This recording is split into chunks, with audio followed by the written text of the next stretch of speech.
मला स्वातंत्र्य मिळाल्यानंतर एक गाणं आठवतं. हम लाए हैं तूफान से कश्ती निकाल के, इस देश को रखना मेरे बच्चों संभाल के.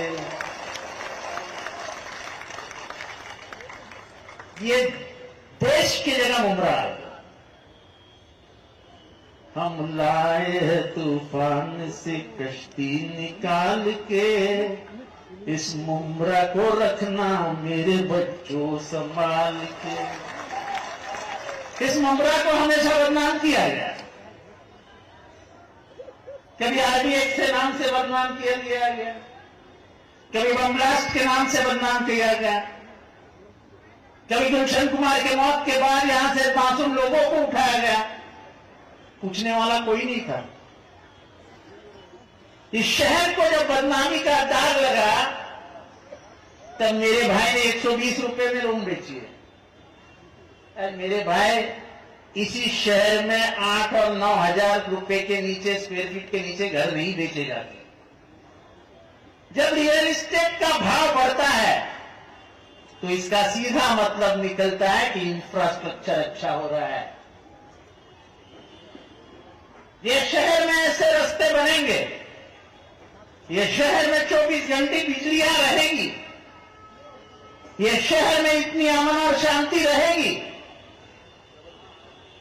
ये तो एक जमाने में सपना लगा करता था. और मुझे ये जंग वगैरह की बातें शमीम में अच्छी नहीं लगती. शायद महाराष्ट्र में मुंब्रा में रहने वाले लोगों को मालूम नहीं है कि यही वो रास्ता है जिस रास्ते से अपने गाड़ी में बैठ के महात्मा गांधी गए थे और जाते जाते कौसा मस्जिद में खड़े होकर रुक के वहां के इमाम साहब के साथ चाय पिए थे. कौन गए थे? महात्मा गांधी. सो जो शहर में महात्मा गांधी के पैर लगे हैं, उनका साया जिस गली से गया है, उसमें जंग नहीं, सिर्फ अमन की बात होगी, जंग की बात नहीं. और जो शानू ने बताया वो बहुत सही है. तुम आंख के बदलों में आंख मांगोगे तो एक दिन दुनिया तुम्हें अंधी दिखाएगी. और जो मुझे शहर में रोकने की बात करते हैं, मैं उनको बोल दूं मैं तुम्हारा घर का दरवाजा खटखटा दूं तो तुम्हारे पिताजी बाजू में बैठ के मुझे खाना खिलाए. ये मारने मिलने की बातें छोड़ दो यार. बहुत बचपन से ये खेल खेलता आया हूं. किसी के बाप से डरता तो RSS के खिलाफ नहीं बोलता. किसी के बाप से डरता तो फिरका परस्त ताकतों से नहीं लड़ता. हम तो जान हथेली पे लेके और सर पे कफन बांध के घूमने वाले लोग हैं जो विचारधारा की लड़ाई लड़ते. हमको किसी से दुश्मनी है ही, हमको किसी से दुश्मनी है ही. जो भी चुन के आए उनको सबको मुबारकबाद भाई. लोगों ने तुमको चुन के दिया है, पर छुप के इतना ही कहूंगा कि मेरे मुंब्रा को फिर से सुर्खियों में मत, फिर से उसको बदनाम करने की कोशिश मत करो. और मुंब्रा कुश्ती का खेल फिर से शुरू मत करो. इससे किसी का फायदा नहीं है. इससे अगर नुकसान किसी का है तो यहां के रहने वाले हिंदुओं का भी है और यहां के रहने वाले मुसलमानों का भी है. हमने इस शहर को बहुत संभाल के खींच के लाया है अपने हाथों. यहां की गलियां सुधारी है, यहां के रास्ते सुधारे हैं, यहां की तालीम सुधारी है, यहां की हर वो व्यवस्था सुधारने की कोशिश की थी जिस व्यवस्था के कारण ये शहर बदनाम हुआ था.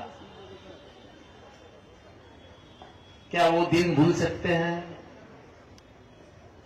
जब रशीद कंपाउंड में 24 घंटे में कभी भी कोम्बिंग ऑपरेशन हुआ करता था, वो दिन भूल सकते हैं? यहां पे बैठे हुए बुजुर्ग लोगों को मालूम है कि बंबई क्राइम मुंब्रा में ऐसी घुसती थी कि जैसे उनका घर है, पूछने वाला कोई नहीं। मुझे आज भी याद है, और शायद पुराने सब लोग जो है उनको याद होगा कि यहां से 4 लोगों को पकड़ा गया। 4 लोग वॉचमैन थे, वॉचमैन। तब हमारे एक दोस्त पुलिस कमिश्नर हुआ करते थे, उनका नाम शंगारी साहब था। 4 लोगों को उठाया, वो चारों लोग कश्मीर के थे। मैं शाम को उनके पास पहुंचा, मैं बोला यार साहब इनको क्यों उठाया, तो वॉचमैन है। हंसते हंसते बोल दिए, बोले पुलिस का काम है, करना पड़ता है। 16 साल के बाद छूटे। उनको जब कोर्ट ने रिहा किया तो कहा कि इनके खिलाफ कोई भी सबूत नहीं है, लेकिन जिंदगी के 16 साल बर्बाद हुए, घर बर्बाद हुए, बच्चे बर्बाद हुए, मां बर्बाद हुई, पूछने वाला कोई नहीं था। ये शहर में वो हादसा फिर से नहीं हुआ। शानू तुझे याद है, शबनम से एक लड़के को उठाया था।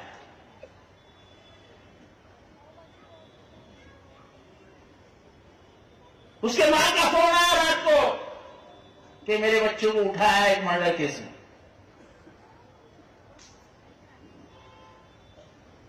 राकेश मारिया तब जॉइंट कमिश्नर क्राइम हुआ करते थे, मेरे अच्छे ताल्लुकात थे। मैंने उनको फोन किया, बोला साहब बिना कारण ऐसा क्यों करते? बोले जितेंद्र यकीन दिलाता हूं, उसकी मां को भी बोल देना, तहकीकात करूंगा, अगर कुछ नहीं है तो 3 घंटे में बेटा वापस आ जाएगा। बाजू में ही है शबनम, इस बाजू में, इस बाजू में। 3 घंटे के बाद उसके मां का मुझे फोन आया, हमारा सब बच्चा वापस आ गया, पुलिस ने कहा कि इसका कोई संबंध।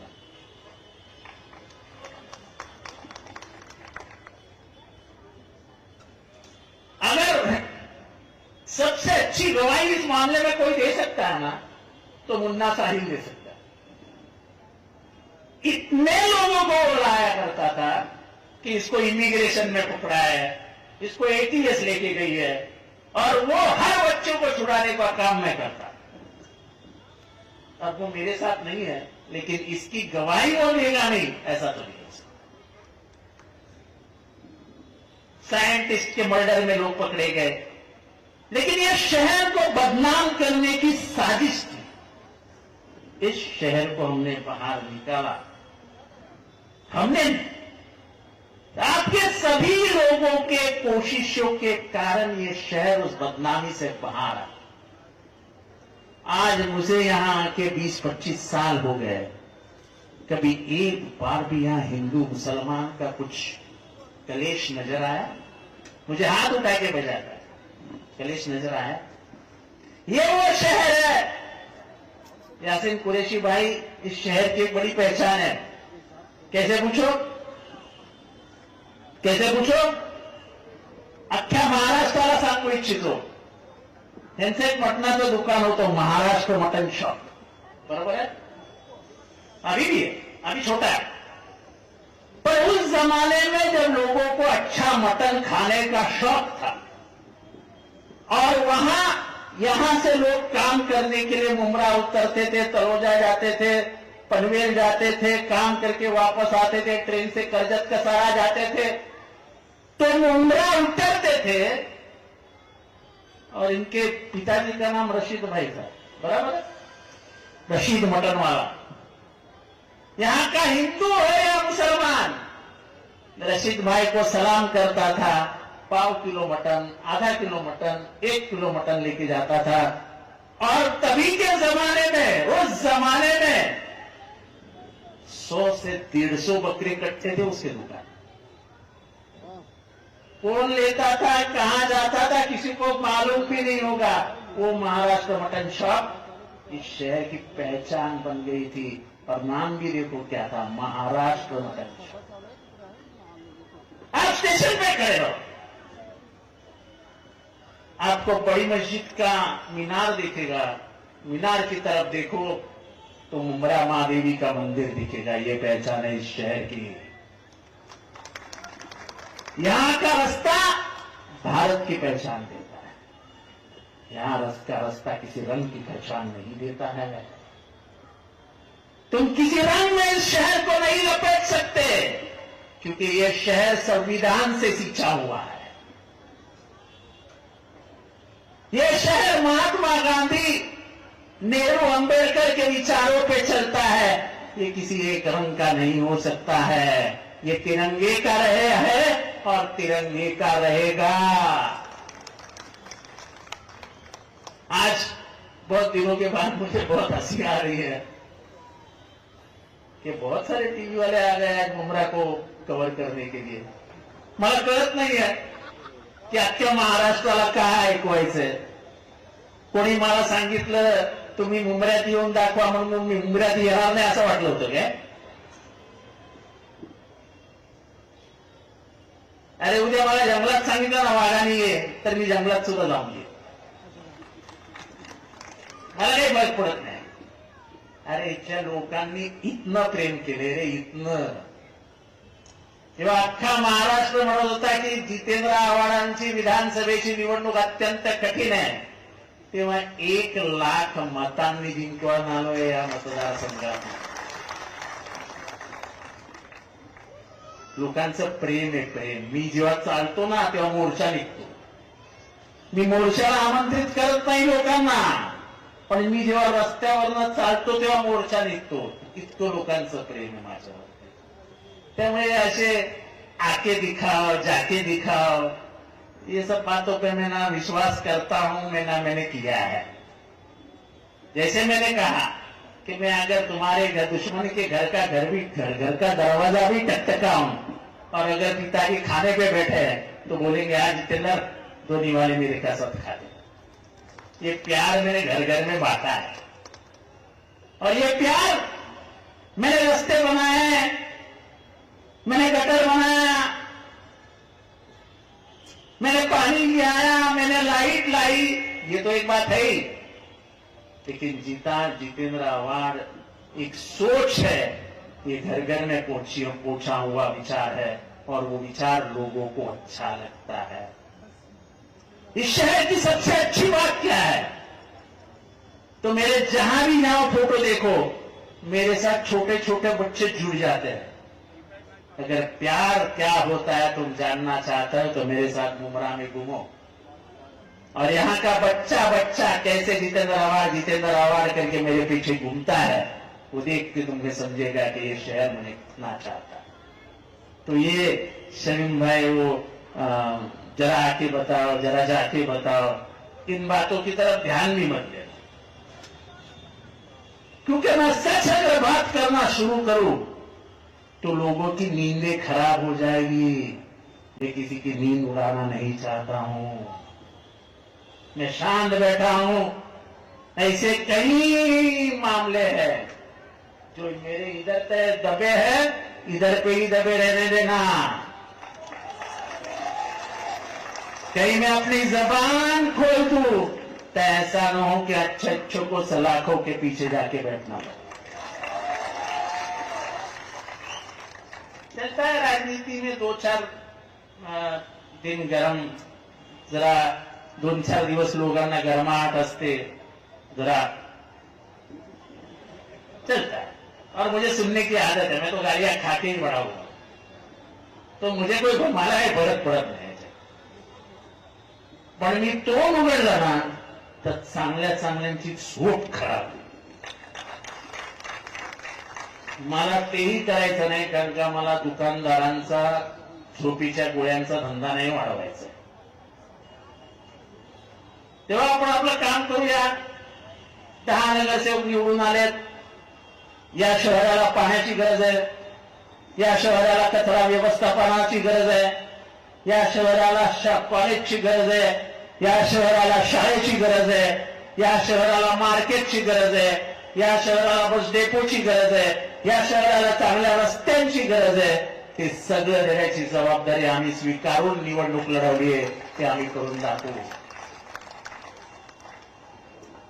आणि म्हणून मी सुरुवातीला गाणं म्हटलं, हम लाए हैं तूफान से कश्ती निकाल के इस मुमरा को रखना मेरे बच्चों संभाल. ऐसे हाथों में मत जाने देना कि फिर से 2004 और 1993 का नक्शा फिर से वापस आ जाए. अपनी राजनीति में पूरे शहर को फिर से इस देश के नक्शे पे लाया जाए, बदनाम करके ऐसी राजनीति इस शहर में मत होने देना. आने वाले नस्लों को तकलीफ होती है. आज हमारे बच्चे जेवियर्स में जाते हैं, आज हमारे बच्चे विल्सन कॉलेज में जाते हैं तो बड़े शान से जाते हैं. लड़ाई आज से शुरू हो गई 5 सालों के बाद.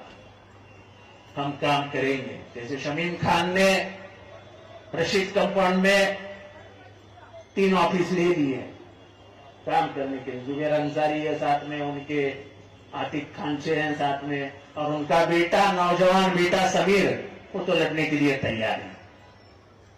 इस मुमरा से नई लीडर पैदा पहले ही हो चुकी थी, मर्जिया, जो अपने विचारों से लोगों को परिचित है. चॉकलेट खिलाया ऐसा बोल के वो नहीं जाएगी टीवी पे.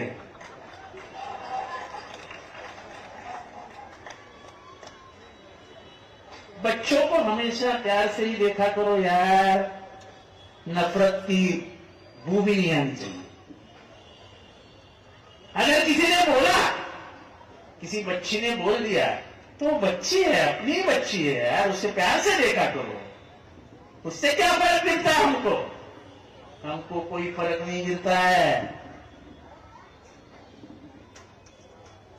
क्योंकि हमको मालूम है टिकट नहीं था. 40 लोग अगर टिकट मांग रहे हैं तो मैं 4 को ही दे सकता हूं. क्या रोटी है क्या? एक घर में आ रहा भाई, एक कट कट के खाएंगे.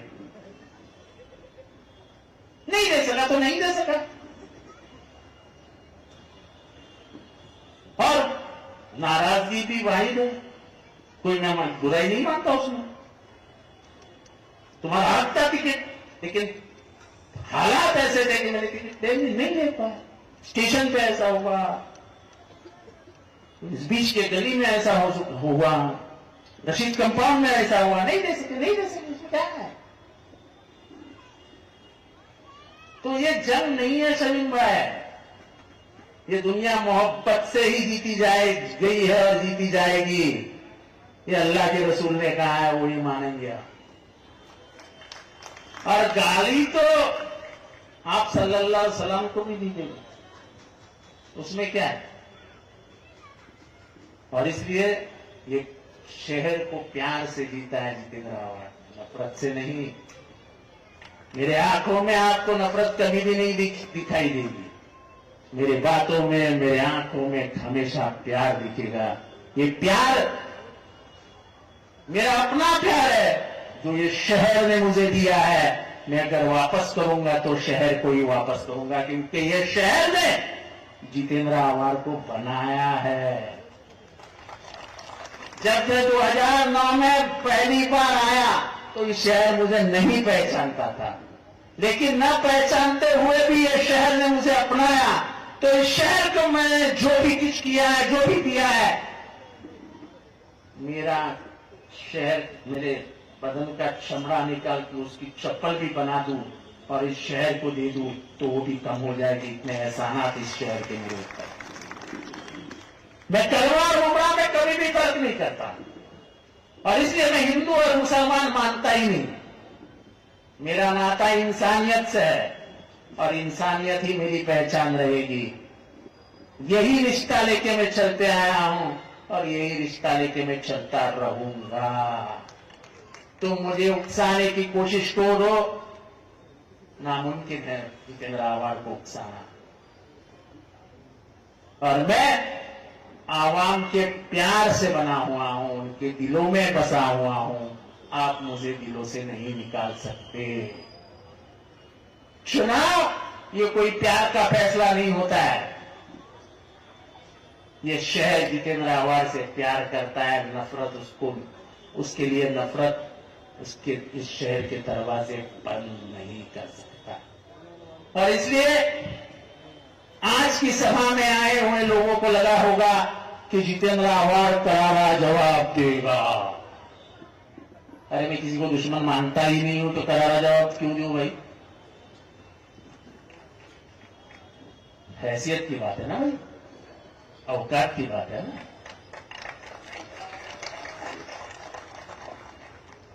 हाँ बातें अरे आपल्या बरोबरीचा पाहिजे ना,